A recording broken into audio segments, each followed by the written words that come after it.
Ary ny sakafo atoandro zay teo amin'ny 2 tolakandro teo dia teo no niditra reo hery mahery vaika zay tokony ampiasaina any amin'ny asan-jola any fa tsy ampiasaina eto samy malagasy.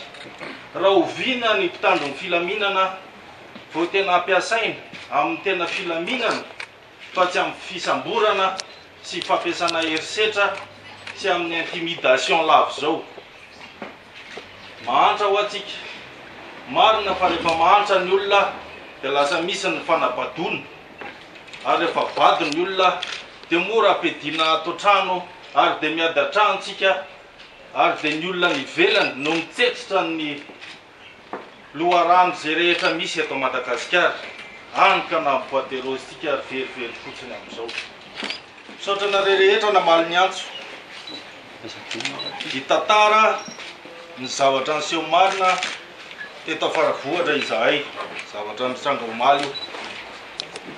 Tsy ela tao aorian'ny conférence de presse zay nataony Marc Ravalomanana teto Faravohitra dia tonga ny service anti-gang sy ny G6 nahazo baiko namaky ny trano sy ankakeriny ny filoha Marc Ravalomanana.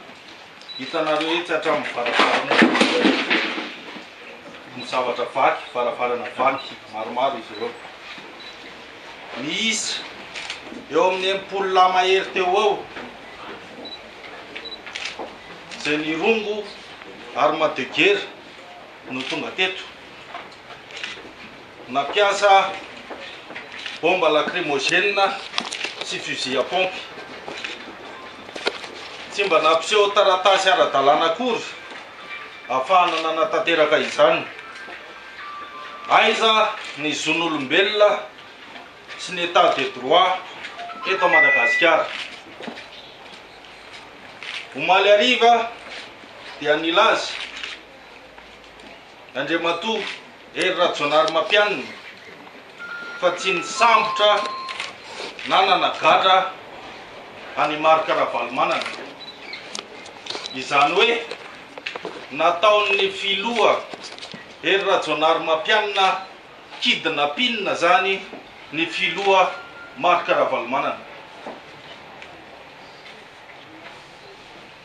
Mangataka ny fitondram-panjakana izahay anamarina fa tsy niaran'ny herisetra i Marc Ravalomanana.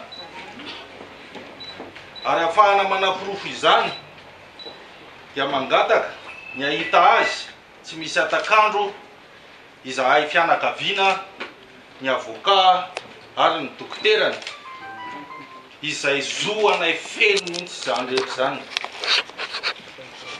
Omaly alina dia niezaka sy niangavy ny mba hanatitra akanjo kely sy fanafody zay mila hoan'ny dada isan'andro izahay. Reto zany fanafody zany, maromaro izy reto. Fanareo maromaro reto le fanafody. Kanefa dia tsy maintsy tandro filaminana ihany no nandray izany ary tsy fantatray raha tonga tsara tany aminy ireo fanafody ireo na re tena fanafody ireo marina ve ny lasany aminy any. Mba hisian'ny fitoniana dia mangataka fihaonana maika amin'ny Hery Rajaonarimampianina ineny lalao Ravalomanana. Eto aho dia mitodika manokana amin'ny communauté internationale izay efa niezaka tsy nitsahatra ny hanao ny fampihavanam-pirenena. Mitodika ihany koa amin'ny FFKM izay ray aman-dreny ara-panahy.